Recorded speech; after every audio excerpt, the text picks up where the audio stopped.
Hey guys, what is up? Super K-Man Rocks here, and we are here. It is time, one final series to determine everything that happened over the course of 2025. It's World Finals. The 2025 World Championship Finals are here. It's a telecom war. It's two eternal rivals going head to head. The team that wins all the time, the champions, the final bosses of League of Legends taking on the cursed organization. I'm so excited to cover this series here today. This is really the culmination of everything that's happened over the course of this year in terms of how basically the entire, ecosystem has functioned. And, I think this is a pretty good capstone. No spoilers for the series ahead, but I am very excited. If you guys are as well, let me know down in the comments section below. What did you think of this series? What did you expect to happen? And did it live up to your expectations? If you want to know what my thoughts were going into this series, we'll be talking about it a bit before we get into the games themselves. I'll give a bit of a preamble, just kind of set expectations, but you can check out my preview video, my primer video that I did on the finals itself, where we went role by role, talking about my expectations for this matchup. That's going to be linked up in the iCard if you want to see how accurate or not accurate I was. We'll talk about it. Spoiler alert, there were some good and some bad takes in that video in terms of how things broke down, but we'll kind of touch upon what I expected going in before that first game. All of that out of the way, I do want to say at the beginning of this, since this is kind of the final video of 2025, if you've stuck around for the entire year especially, but really just for Worlds content, or if you've only watched LCK or, LTA or LEC or whatever, LPL, if you found me through the casts for LPL English, whatever it was, thank you so much for tuning in this year. It's really been an incredible year for the channel in 2025, and we'll talk about that a bit more at the end. I just want to say thank you so much for tuning in at the start of this video, but no sappy stuff right now. We'll save that for the end. Let's get into the actual coverage of the finals itself. Of course, like I said, it is a telecom war between the two lowest seeds from the LCK at this tournament, the number 3 seed in KT Rolster and the number 4 seed in T1.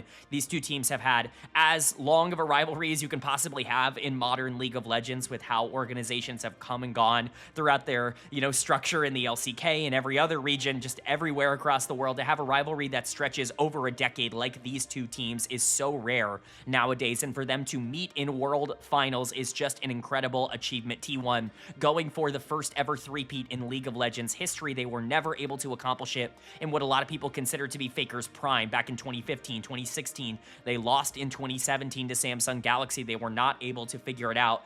This is his chance for redemption. He's already the GOAT, but he could set every single record possible.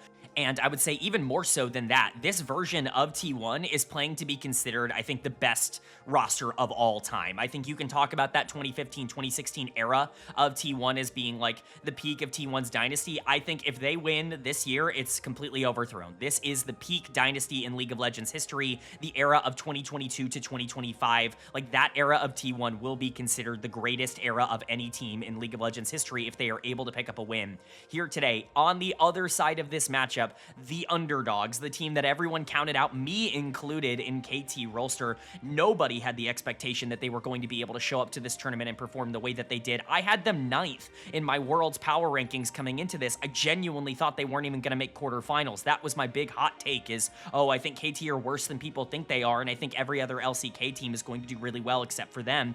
Oops, turns out they're in World Finals. Not a particularly good take from my perspective, but if you had them in World Finals going into this tournament, you're a liar. Nobody anticipated this kind of performance from players like Perfect and Ductum and Peter, players that have really been up and down over the course of this year and their entire careers. For them to show up and be so important towards KT's success at this tournament has been essential. But really, I mean, the narrative for KT is BDD in the mid lane. He is the superstar of this team. He is the face of this franchise at this point, despite, not really being a KT Rolster for life kind of player.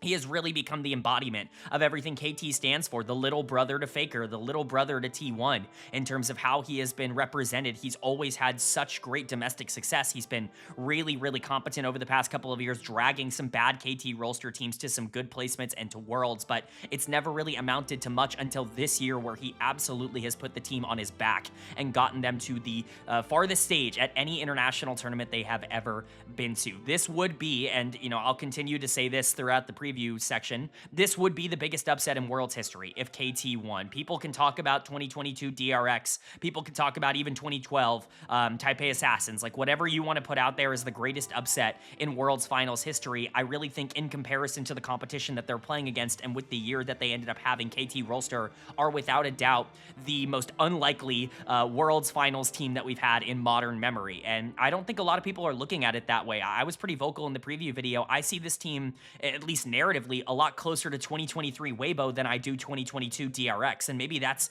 my problem. Maybe I'm not giving them enough credit, but it's one of those teams that just feels like they're on such a magical run that feel like they have so many things going against them, and yet none of it matters because they play so well as a unit. You have players like Perfect who have played their best League of Legends of their entire career at this tournament. Ductum and Peter have been great at this tournament. BDD obviously is excellent because I think has played his best league all year at this tournament. Just everything going right for this Miracle team, but they have to keep it going. If they take their foot off the gas, T1 is going to capitalize. Nobody is more adept at shutting down Cinderella stories than T1. They do it for fun. They have over the course of basically every title that they've ended up winning, whether it be back in 2016 when they took down Samsung, back in 2023 when they took down Weibo, last year when they took down Bilibili Gaming. It hasn't really mattered if you are this big Cinderella team with a lot of hype and a lot of, momentum going into the finals. T1 has always been able to generate advantages, and when you're looking at the actual matchup here, there are a lot of reasons to say that T1 having anything other than a complete dominating series would be a surprise. I think you're looking at bot lane as majorly in T1's favor. That is how it played out domestically.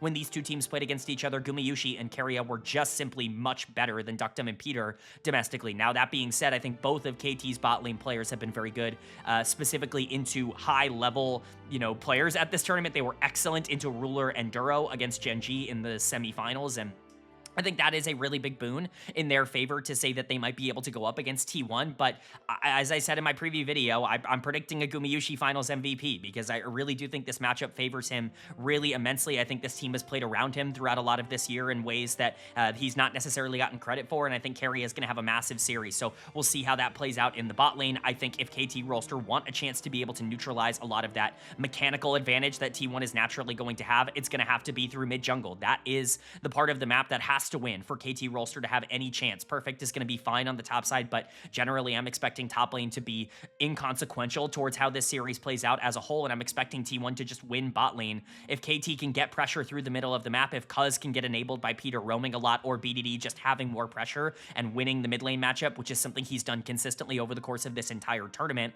then that is KT's avenue to being able to take a couple of games. But another big concern that I didn't even really bring up in the preview video, what does KT Rolster look like when they go to Game 5 or Game 4 or whatever in the World Finals against T1 in Fearless? Are you going to be able to rely on some of those more aggressive picks out of the mid lane? BDD has been great as a facilitator and as a carry in that front, but KT's other players need to prove, like players like Perfect and, Peter and Ductum that have been criticized for their champion pools in the past need to prove that that is not a problem. I gave this like a 90-95% chance that T1 won. I cannot stress this enough. I saw a lot of people comparing this to 2022 DRX.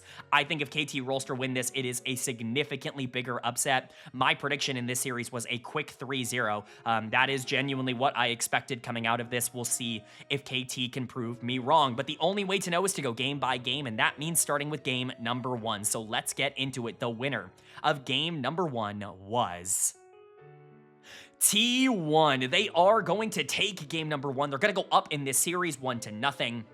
And they looked just about as T1 as you can possibly look in this game number 1. I mean, truly, this is emblematic of just how this team ends up playing. They go down in the early game. They're losing a lot of these big trades, and their laning isn't particularly phenomenal throughout a lot of this early game. Specifically, you're looking at, Owner not having as much tempo as maybe you would want in the early part of the game. Gumayusi has a lot of gold, but Faker not really utilizing his mid lane matchup well. BDD always having shove and being able to roam first to a lot of these plays ends up opening up the map for KT Rolster. But the problem is KT just can't win the fights when it matters the most. This is the T1 special. You're down 2,000 gold and you go to one dragon fight and all of a sudden the game is over because T1 ends up acing you in a situation where there's no real excuse for you not winning the fight. I mean, there were a couple of players on KT that needed to be a bit more effective and needed to be a bit better in some of these fights, but overall, I think T1 just played them beautifully. And when you're winning a lot of mid-game skirmishes as Xin Zhao, Talia after going down in gold, even Varus, right, going down in gold, that is absolutely ginormous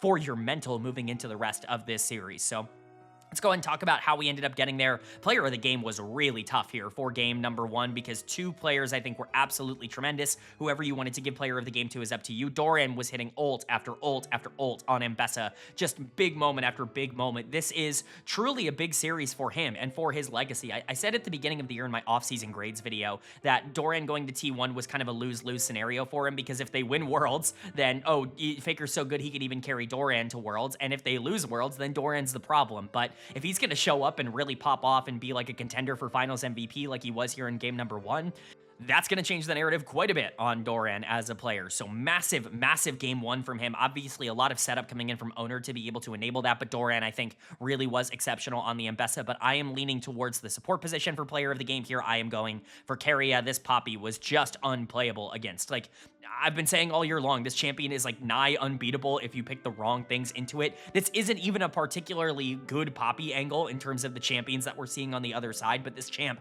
is just so good and just so overloaded that she can really take over the game in almost any circumstance. Keria is obviously one of the best Poppy support players in the world. He always has been very proficient and very comfortable on this champion, and boy, did he make the most of it in this game. How many, shoves into walls or just W's, like stopping, things like Braum from being able to get to important teammates or Wukong from being able to find their way out of fights after engaging. Like, how many plays does Keria need to make? Even ultimates, right? Like, I didn't even talk about the ults that Keria hit throughout this game. He knocked Cuz out of the Baron pit and they just got Baron for free. A massive turn of events there for T1. Like, Keria was just exceptional in this game. He really is just the best support in the world. I put him number 3 on my players at Worlds list. He was the highest ranking T1 player. I might even flip that around with Gumayushi now because I really do think both of them have just been exceptional, but this bot lane continues to perform, and Keria, I think, really stepped up in the game that we all expected him to step up in. It's not like Keria has ever been known to do anything other than perform in big moments, but like I said, Doran was exceptional at finding ultimate angles onto priority targets, specifically Doctum, who got hit by Mbessa ult over and over again with flash up. It was a pretty terrible game for him on this Ashe, which we will talk about. Owner, I thought, was great. He insect 2 major fights, specifically, I think the one, I want to say it was around Otacon, maybe it was around 3rd Dragon, where he just ends up going in and getting 3 members knocked back, specifically Doctum, into the rest of his team. I mean, that's game over. From that point, Owner was absolutely incredible on this Xin Zhao. Faker goes deathless on the Talia. Kobe makes a joke about him having 100% KP. Very, very funny stuff, but Faker was solid. I don't think he did anything particularly exceptional. He hit 1 gigantic shove in a fight. Outside of that, I think, he was probably the 4th most relevant player on the team here. That's not a slight to Faker, just more so that the team played really well in the back end of the game. And then Gumayushi was along for the ride on the Varus. He played his most proficient champion from a World Finals perspective, the champion he's known for stealing every objective on, and he kind of just got to sit back and watch his team win, was still doing a ton of damage in team fights. Again, not trying to talk him down, but just T1 was clicking on all cylinders in these fights, and that's what you want to see out of a game number 1. For KT Rolster, this was my biggest worry coming into this series, is that game 1 was going to look close, and then they were going to throw it away, and then they're going to lose mental. They have to be able to hang on to the momentum that they generated at the beginning of this game, because they did what they were supposed to do, which is get an early lead against T1. That is how you have to play this series. It's really the only way they're going to have a chance to be able to win. I think that there were a lot of good plays made by Peter, who was excellent here on the Braum, one of his better champions. He plays that like he plays Nautilus. He's so aggressive as an engage threat on a champion that most others aren't playing in a very similar way. I think despite KDAs, players like BDD and Perfect, I think, played pretty well here. From an individual lane perspective, BDD was doing a ton of damage in team fights. He just didn't have enough to be able to break through T1's, dive onto the backline. He had to play so safe because he couldn't really step up. Perfect was landing some excellent ultimates, but just didn't have the damage on the Rumble. His best champion as well. Cuz made a couple of really bad engage mistakes, and I think that there were some things in the mid game that he really needed to optimize, but overall, I don't think he was the issue either. Doctum was just not good enough in this game. He's going to get dead of the game on the Ashe. He's been great at this tournament. I've really stressed that, especially his team fighting, his 5v5 has been exceptional because he's picking a lot of these lane dominant picks, things like Caitlyn, things like Ashe, things like Callista, that have really been set up to win early in the 2v2, and they can kind of trust him to be good enough in the later part of the game. Again, I've always called him just kind of a better version of a player like FBI over from North America, but he did not showcase that. I mean, he died multiple times with flash up, getting hit by Mbessa ultimate, getting dove on by Xin Zhao.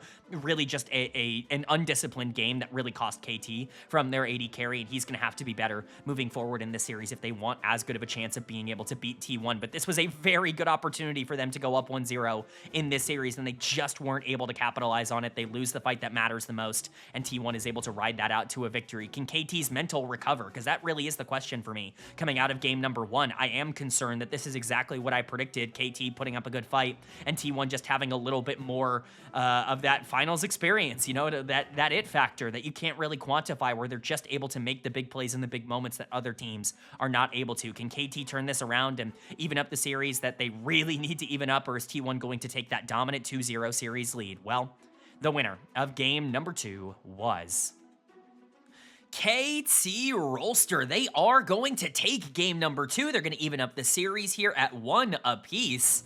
And the roller coaster continues to just fly up and down. I was so concerned that we were literally just getting a repeat of game number 1 when this team had a lead, went down again, and ended up losing a couple of key team fights. Cuz ends up getting caught by Faker over the wall in a pretty key dragon fight, and everything looked like it was falling apart. The Sivir looked like it was getting online. The front line looked like it was going to become more dominant for T1 than what KT Rolster could deal with. And really, I was sitting there at about 22 minutes into this game going, it's cooked. Like, KT are cooked. I don't know how they win this, but BDD is simply just too good. And it's not just him. I'm going to give a lot of credit to Perfect on the top side as well. The solo laners for KT Rolster stepping up and keeping their hopes and dreams for a world championship alive here in game number 2.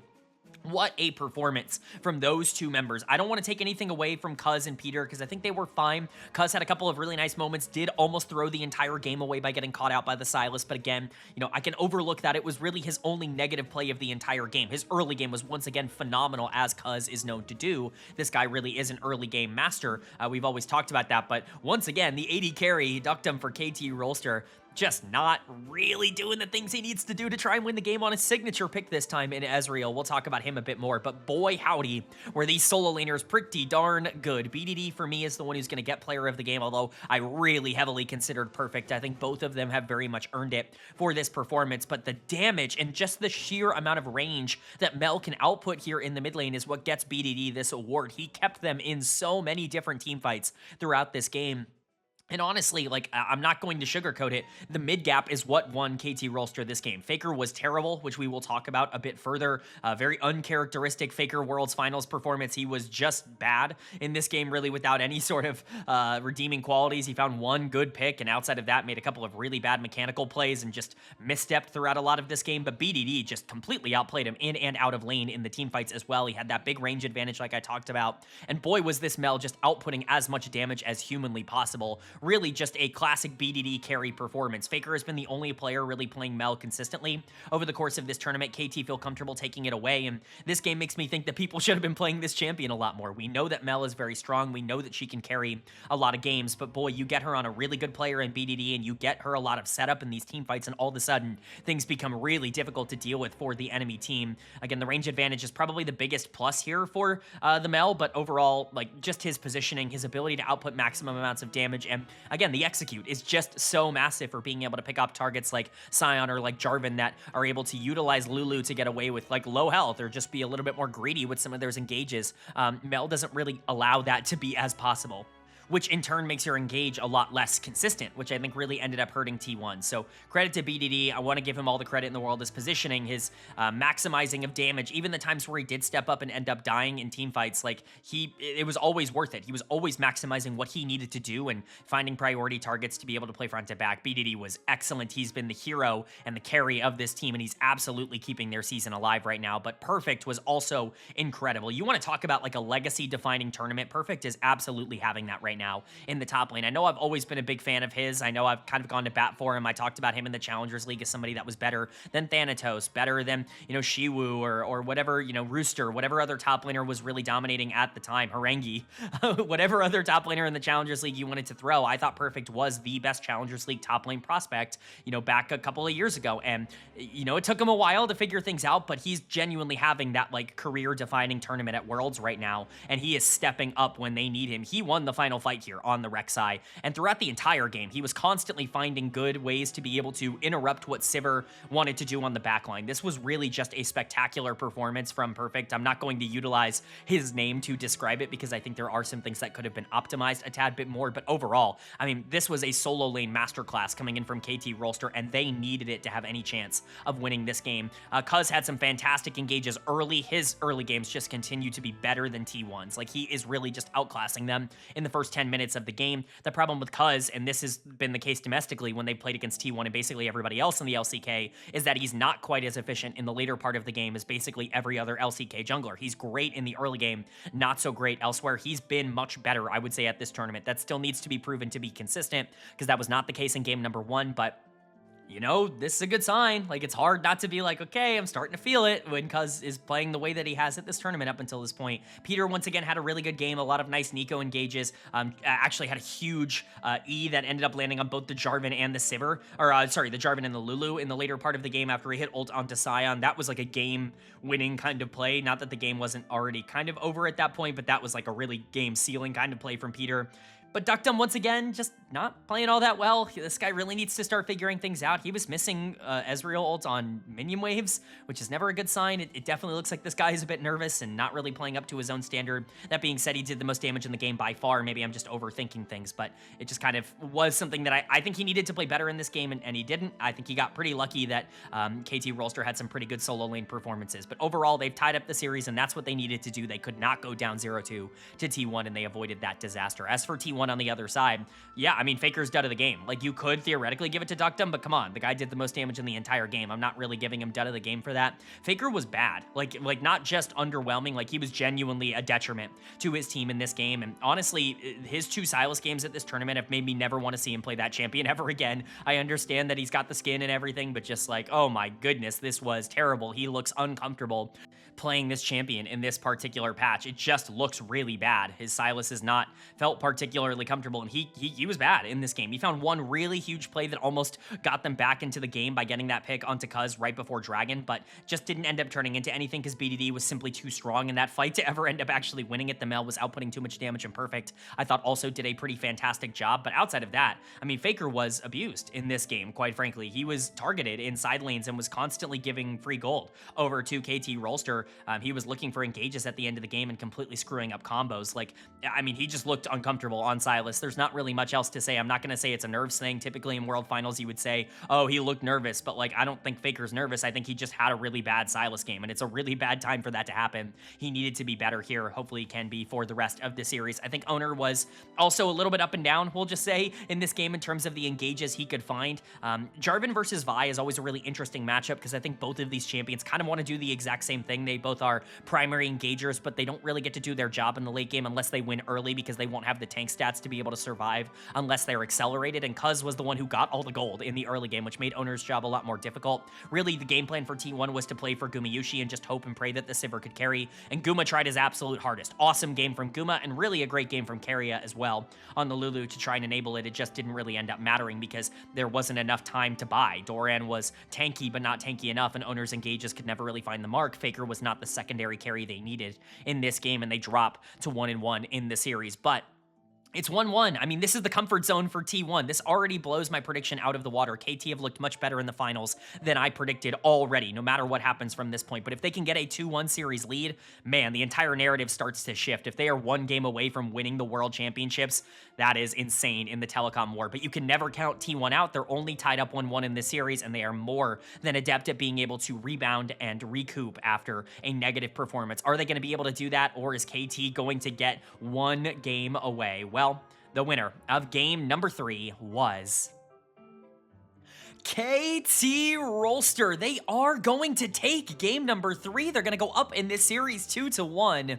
And somehow, someway, KT Rolster are one game away from being your 2025 World Champions. What a performance from KT in the biggest of moments. And T1 are scrambling right now. They're giving Yunara on blue side. Faker gets his Victor, which has been nearly unstoppable. Owner gets Viego. Doran gets Renekton. Keria gets Rakan. These are all some of their most famous champions that they've ever played, and yet they cannot overcome the power power of a Mundo that goes where he pleases. Cuz in an interview talking about how Skewmond inspired him in scrims to pick up this champion and to, understand just how strong he could be. And boy, was he utilizing that in the absolute biggest moments. Unbelievable stuff from KT, from Cuz, who was obviously player of the game here, regardless of if he was always making the right decision or not. The champion alone was player of the game in terms of how things broke down. This guy was full health in every single team fight that ended up happening throughout this game, but I cannot believe it. KT are up in this series, and T1 has to fight back for themselves. Like I said, Cuz is the obvious choice for player of the game. There is no discussion. There is no thought on how this can go down. Perfect was once again incredible, and the fact that KT have won both of these past 2 games and Perfect has not gotten a player of the game for either of them feels entirely disrespectful. This guy is playing unbelievable in the World Finals, but how can you not give all the acclaim and the award to Cuz for this performance on the Dr. Mundo? Just incredible stuff. I mean, he was everywhere he needed to be. Every fight he was in was instantly won by the Mundo. Even if he was, again, making some mistakes in terms of what you should be doing in these fights, abandoning some of his backline, I think this was Duckdom's best game of the entire series by a pretty large margin. He was really good on the Corki, but he was left to, kind of die in most of the team fights that ended up happening because the Mundo just completely left him alone. Jokes aside, Cuz I think was so influential in disrupting the backline and really making things difficult for Gumayushi, who basically didn't get a chance and couldn't play this game at any level. It's just the power of Mundo, man. Push, push, push indeed. Absolutely ridiculous stuff. This champion has proven itself to be an absolute destroyer at the World Championships outside of when Owner played it, because he had no idea how that champion operated or worked in any real capacity.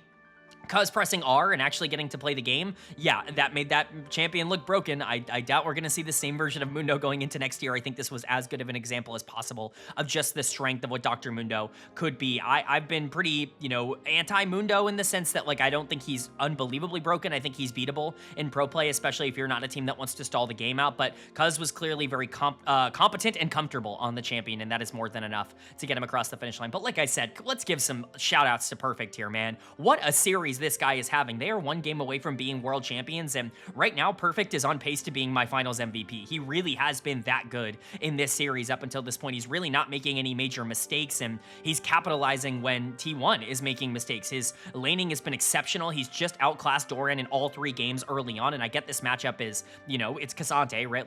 He's not exactly playing the most difficult champion in the universe, but Doran's playing his signature pick in the Renekton, the thing that everybody kind of thinks of Doran for, and Perfect was better than him. Once again, this Cassante was absolutely ginormous, and I'm just so excited for this guy because I think he was talked down so much domestically, and he's shown up so much at Worlds and really showcased a lot of the faith that I kind of put in him over the course of this year.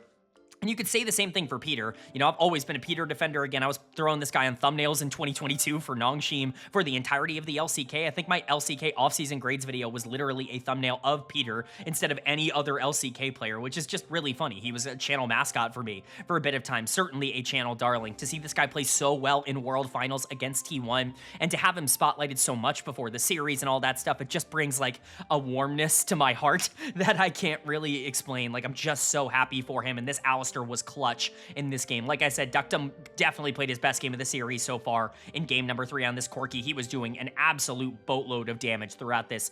Won a couple of fights that I don't think he's getting enough credit for, just due to the fact that he was free hitting on the backline. And then BDD was really good on the Syndra as well. This is a long-time classic BDD pick. I don't know if it's necessarily what I would have gone for in this particular instance, but boy, did he trust it, and boy, did it work out. KT are up 2-1 in World Finals, 1 game away from history, and T1 have to find their way back. They burned a lot of their big picks here on blue side in game number 3, and they were not able to pick up the win. I'm getting concerned with how things are going. Their early games are just not good enough. I get that they're drafting for scaling, but the Renekton needed to stabilize, and this Yunara needed to be enabled so that she could play in the late game. But once that Mundo got locked on R2, good luck breaking through this front line. Both Owner and Gumayushi having to buy heal cut super early on, second item into this game to have any chance of even attempting to play this game. And even then, they weren't able to do any damage. Owner was taking the largest and longest flanks you could have ever imagined in your entire life. Guma was free hitting on the backline for most of these fights and doing 0 damage while the Mundo just chased him down and killed him. Faker did some good things in team fights, but the Victor was definitely less consequential than the Syndra because he had less setup.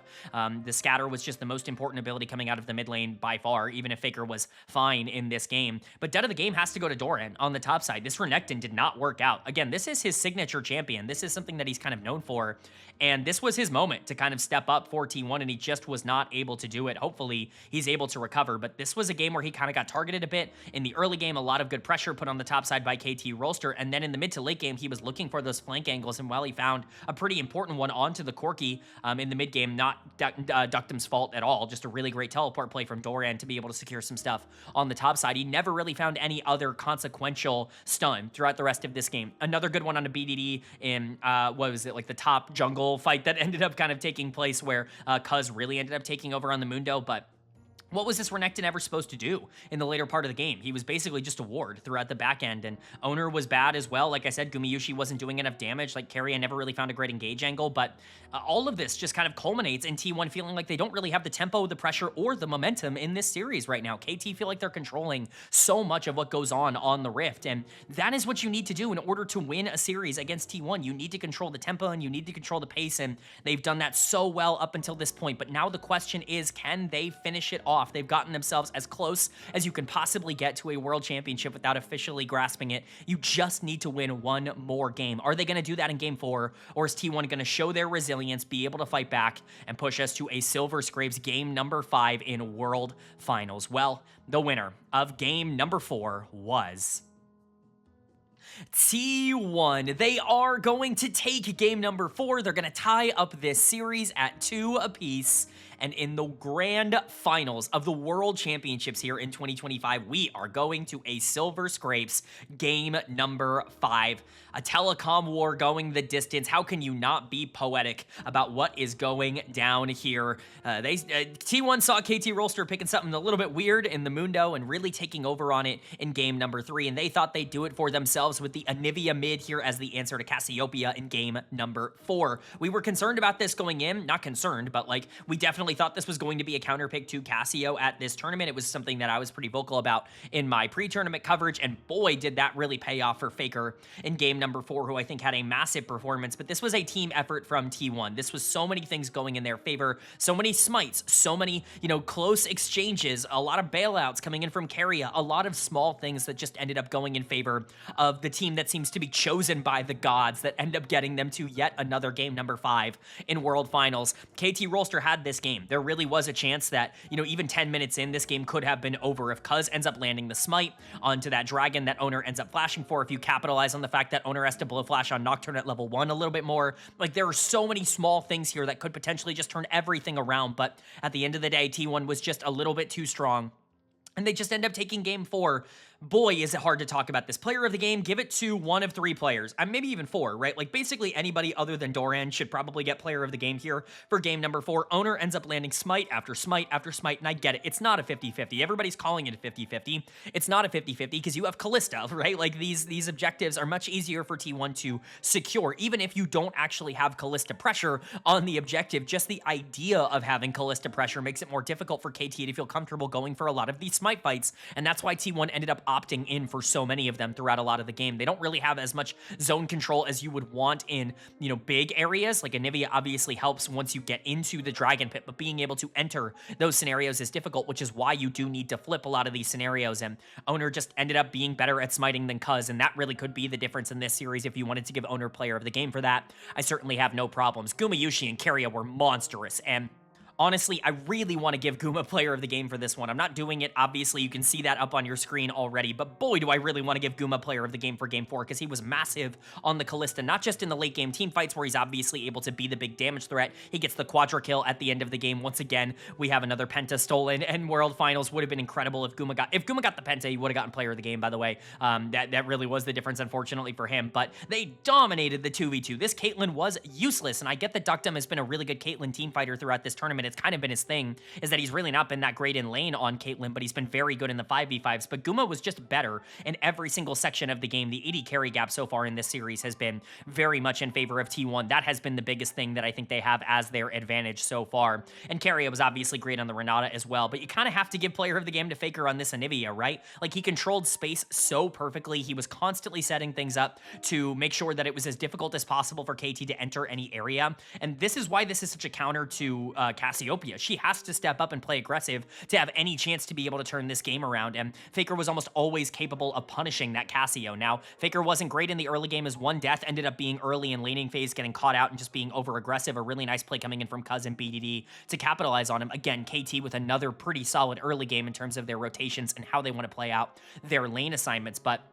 Faker was simply too good in the later part of the game. If you want to give it to Owner for the smites, Guma or Keria for, all the domination that they did on the bottom side, that's all fine and dandy, but I'm giving player of the game to Faker. Really, this was a team effort for T1. I'm not going to say that one individual player ended up carrying them in the way that we've seen from other games in this series. This was a full team effort from T1. Doran had some good ultimates, whiffed some ultimates as well. I am still a little bit concerned about Doran. He has not exactly been playing perfect. I think perfect has been better in this series. Perfect, unfortunately, had by far his worst game of the series here in game number 4, which we will talk about. But really, overall, outside of Doran, I think everybody on T1 is clicking, and they got them to that game 5. For KT, you tried your best to be able to salvage what was a nightmarish situation. That BDD ultimate at the end of the game made me audibly jump up in my chair. I really thought, oh my god, there's no way that they turn that. If they are anything but down 8,000 gold by that point in the game, that final ult actually wins them the game from BDD. It's just unfortunate that it was a little, too late in the game. There was really not enough time and not enough gold for them to be able to win that fight anyways. Gumayushi ends up surviving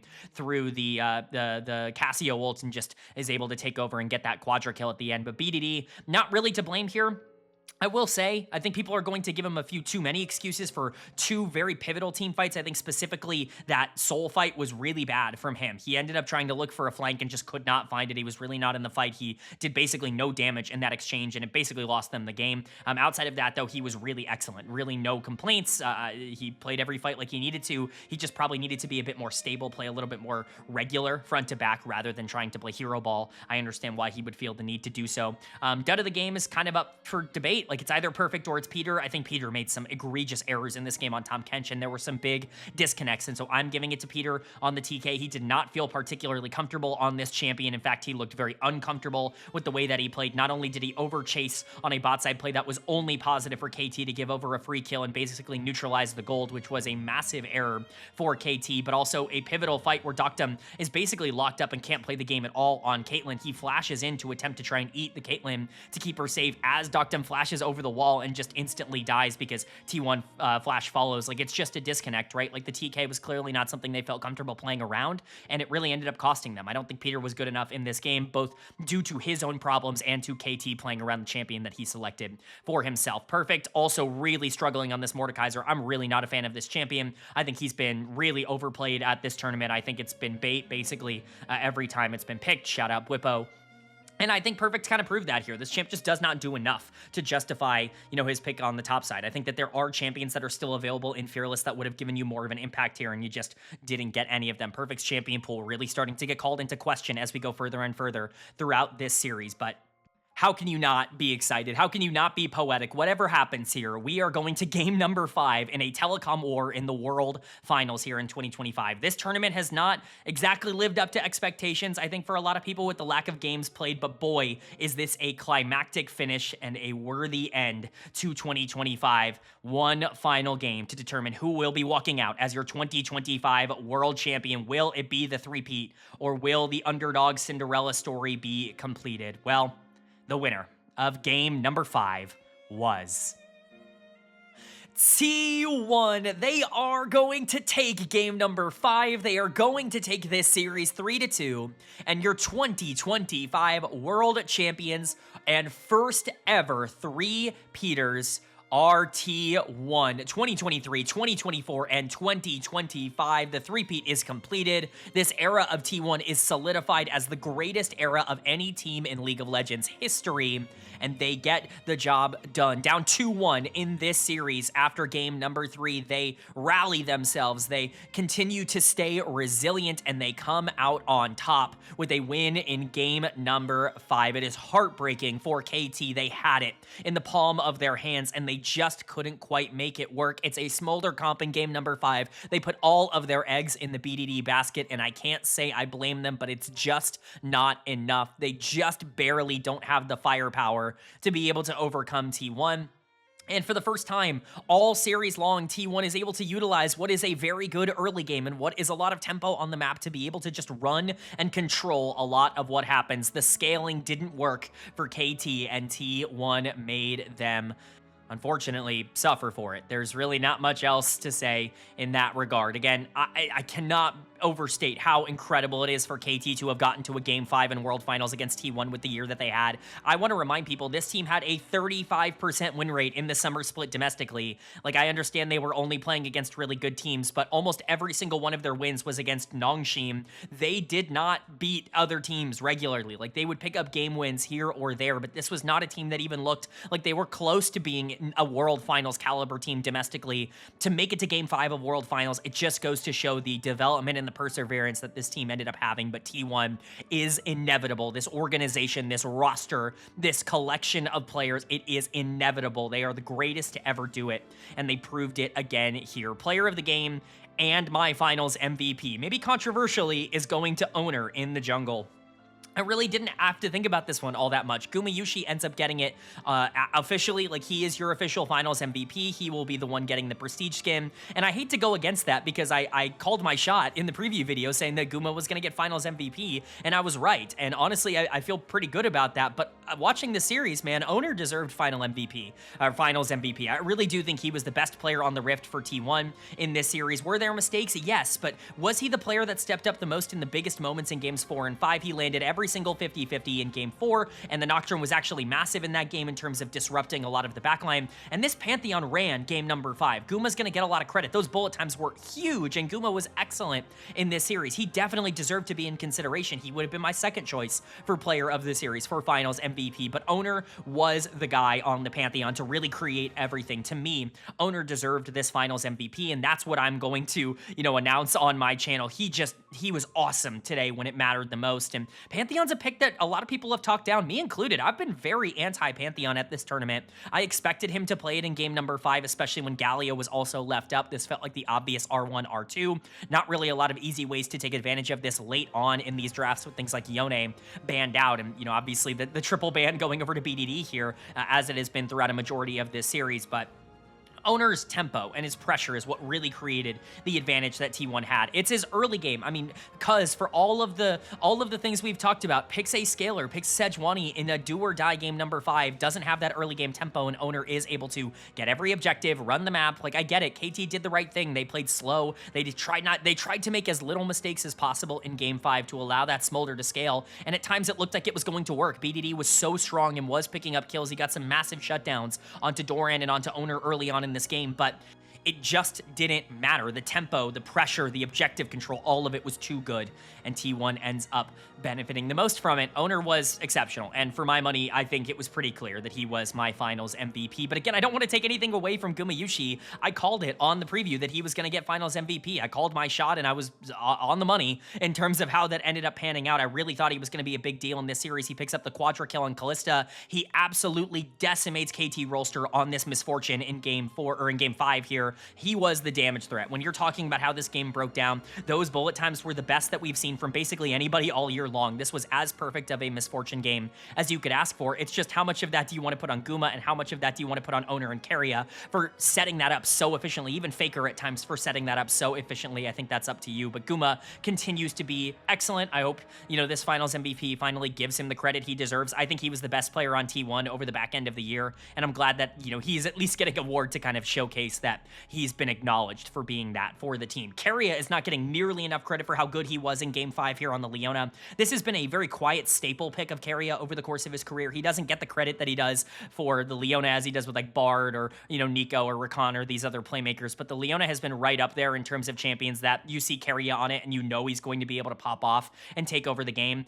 I said this in my preview video, and I'm pretty confident in saying it now. Keria is the greatest support of all time. I think he has really usurped that role. Faker's obviously the GOAT, but Keria is the other player on this team that I think has really solidified himself as the greatest player in his role. I love Owner to death. I don't think he's the greatest jungler of all time. I don't think he's in the conversation for greatest jungler of all time. I don't know if there's been a prolonged period of time where I would have considered him the best jungler in the world, and I think that that is a prereq. Same thing for Gumayushi, although I think it's theoretical that both of them could get there, in a year or two if they continue to perform the way they did at the end of this year. But Keria, to me, has solidified himself as the greatest support of all time, alongside, of course, the GOAT in Faker here for T1, and I think this performance just only strengthens that argument and that resolve. Doran ends up picking one of his signature champions from a long time ago in Camille, and ends up picking up a world championship. It's crazy, man. Doran has won worlds. This guy is a world championship ring now. Obviously, T1 just kind of wins. It's the thing that they do, and Doran joining, we kind of knew that this was going to be a possibility, but it's still really cool to see,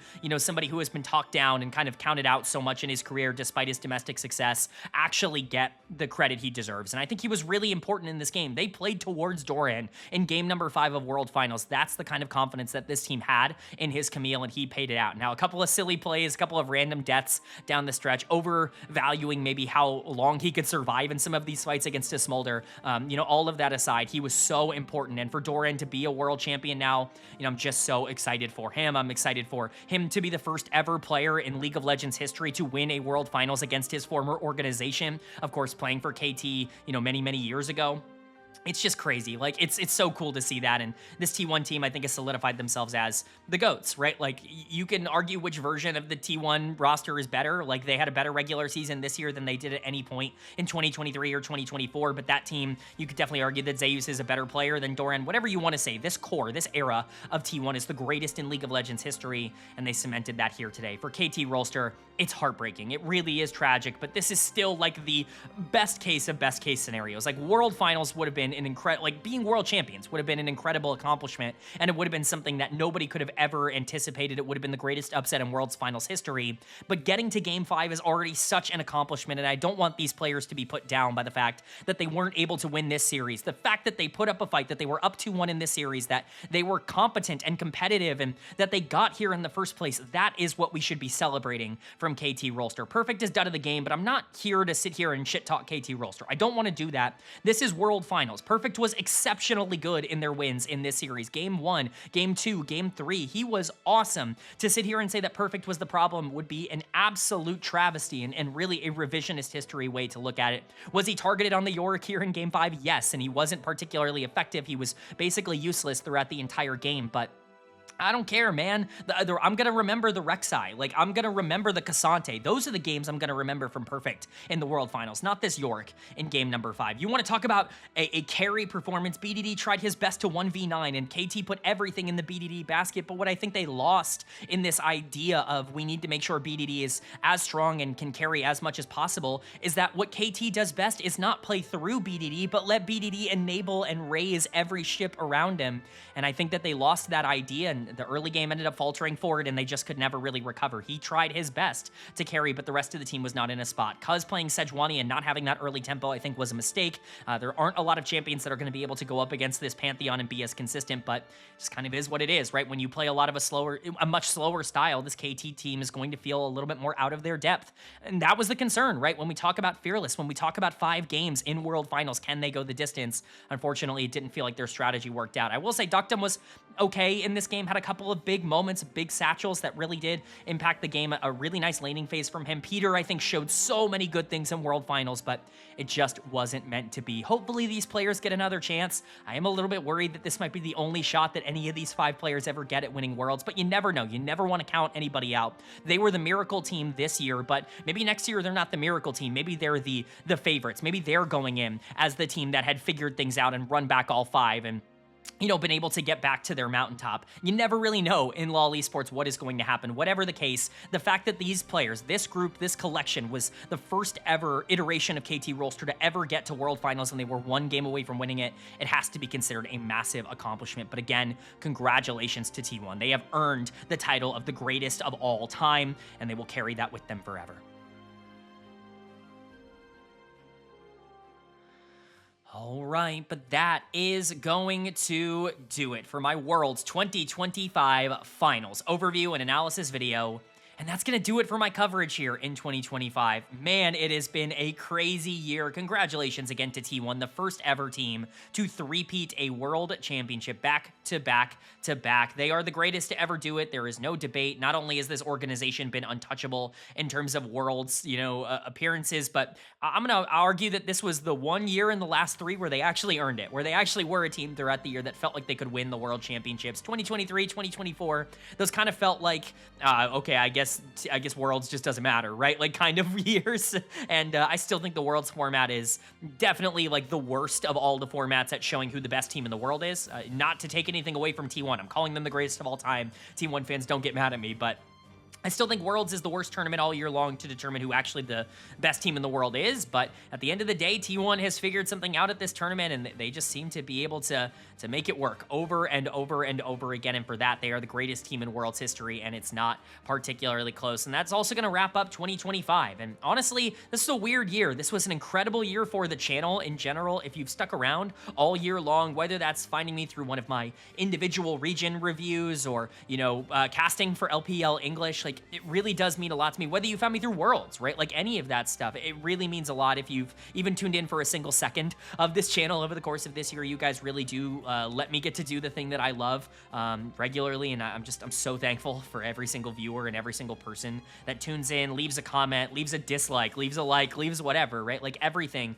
has ended up helping me out, and this has been a monumental year personally as well, obviously, with just being able to cast for LPL English and getting to co-stream a lot of the open qualifiers in North America. Like it's really been just one of those massive leaps in terms of the years that I've had on this channel, and I have you guys to thank for that. So thank you. 2025 might not have always been the most consistent year in terms of an interesting and fun League of Legends. I certainly think it was one of the more down years in League's history, at least from my perspective. But boy, was there a lot to like. And even if Worlds only had less than 100 games this year, it still was quite a fun tournament overall. So again, thank you guys for sticking around for 2025. But the channel's not over. Obviously, we've covered everything, and it's been an awesome ride throughout this year, but 2026 is already starting. The offseason has basically kicked into full force. The LEC rosters are flying through. We know quite a few of them already. The LCS rosters are going to get locked here and now, sometime soon. In that same vein, we already see a lot of those movements happening. The big dominoes are starting to fall, and of course, LCK and LPL will be following. We'll be covering everything